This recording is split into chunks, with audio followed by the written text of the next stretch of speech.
Hello everyone.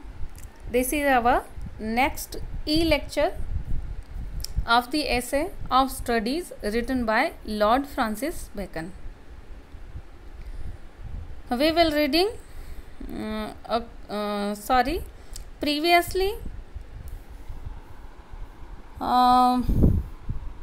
we were reading the explanation of this essay of studies from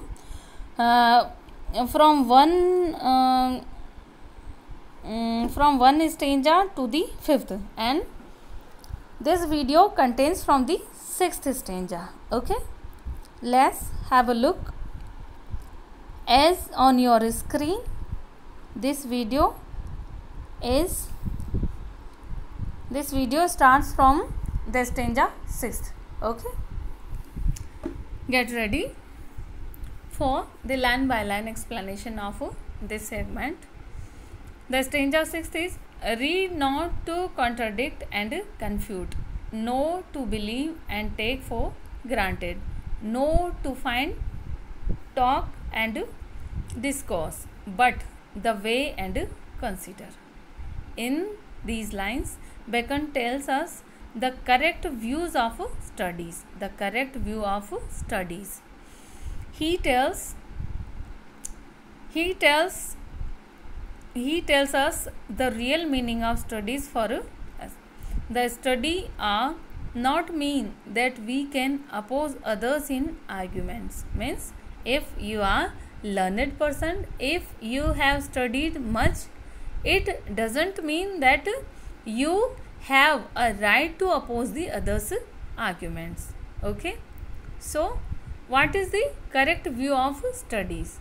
In the sixth stanza of this essay, Bacon conveys us the correct views of studies. Means study should not be used to prove the other people wrong. Means always you should, if you are learned person, if you are much studied person, you do not have any right to prove the other people wrong.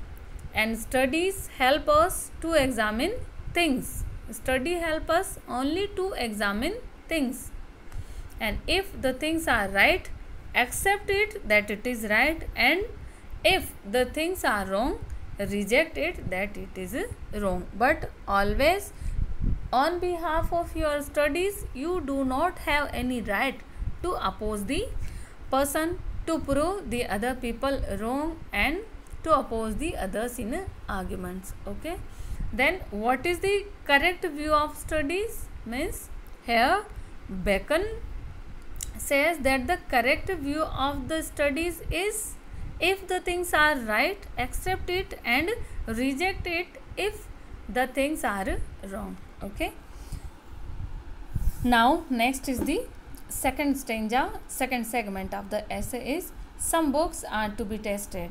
Sorry, this by my mistake, it is all of you students, it is read as tested. Okay, some books are to be tested, others to be swallowed, and some few to be chewed and digested. Okay, these are the also very important lines of this essay. Means there is the classification of the books. Here in the above line, Bacon gives the classification of books. He writes about the three types of books.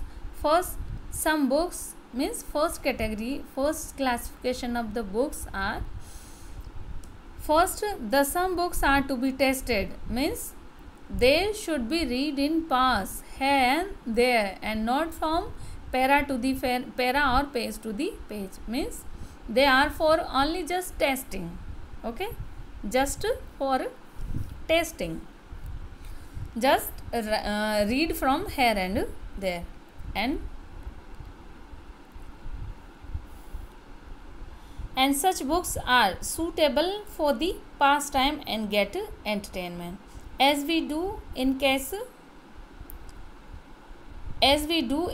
of many dishes at the dinner table. Means here Bacon uses the metaphor of dishes, food and nutrition, as we do in case of many dishes at the dinner table, merely only tasting, and means first type of books like many dishes on your dinner paper, they are placed for tasting only.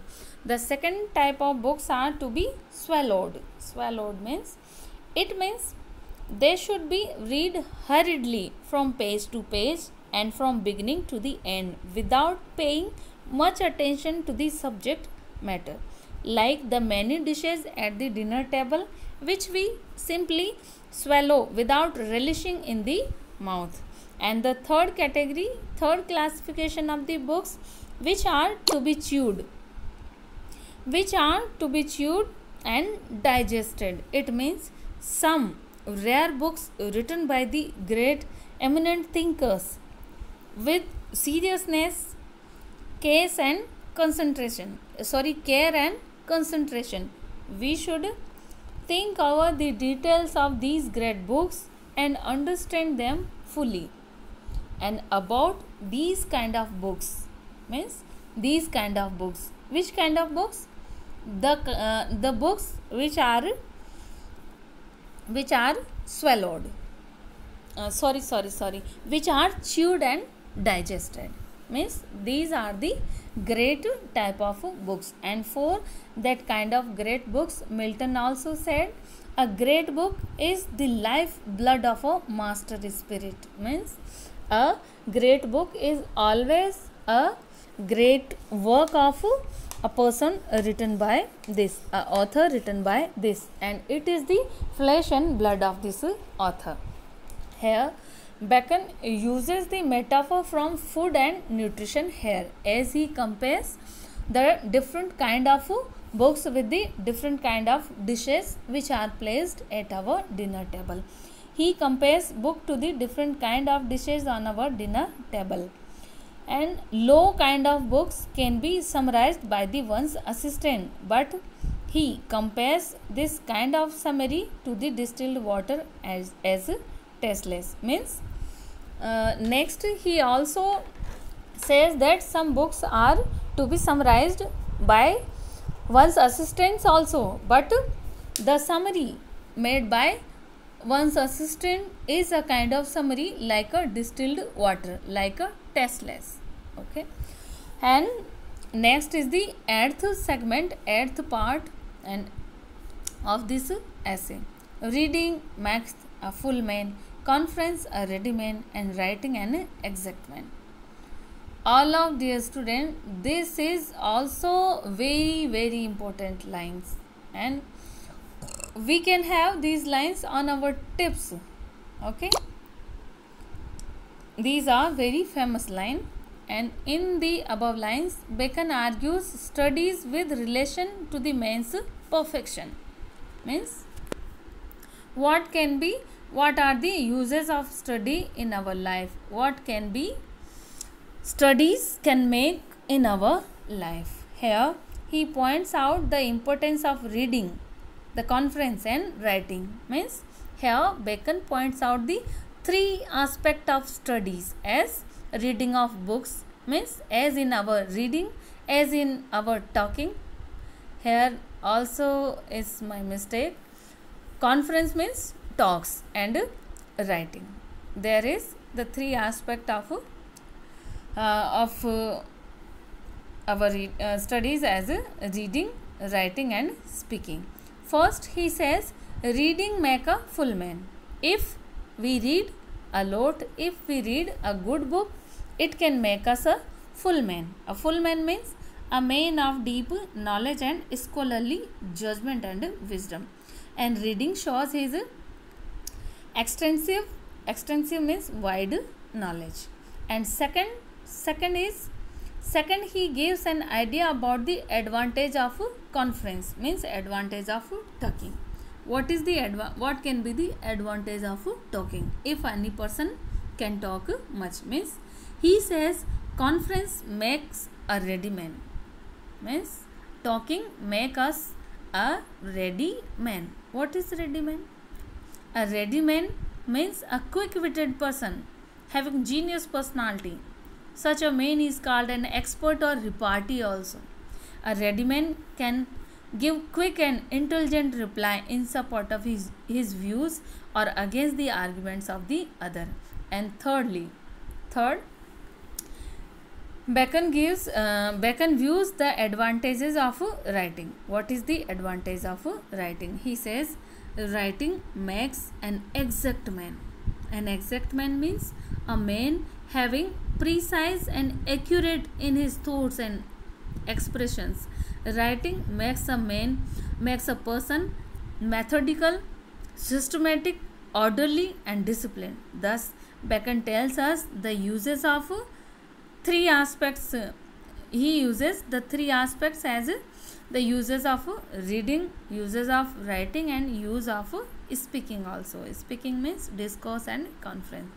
So he says about three aspects of studies as reading make a full man, conference make a ready man and writing makes an exact man. Okay guys, this is our explanation from para 6 to 8.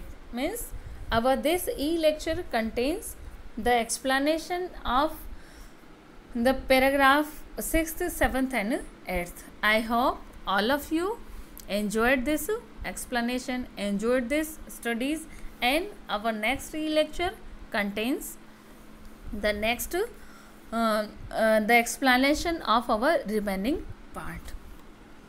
I hope you will enjoy and get ready for the next our e-lecture.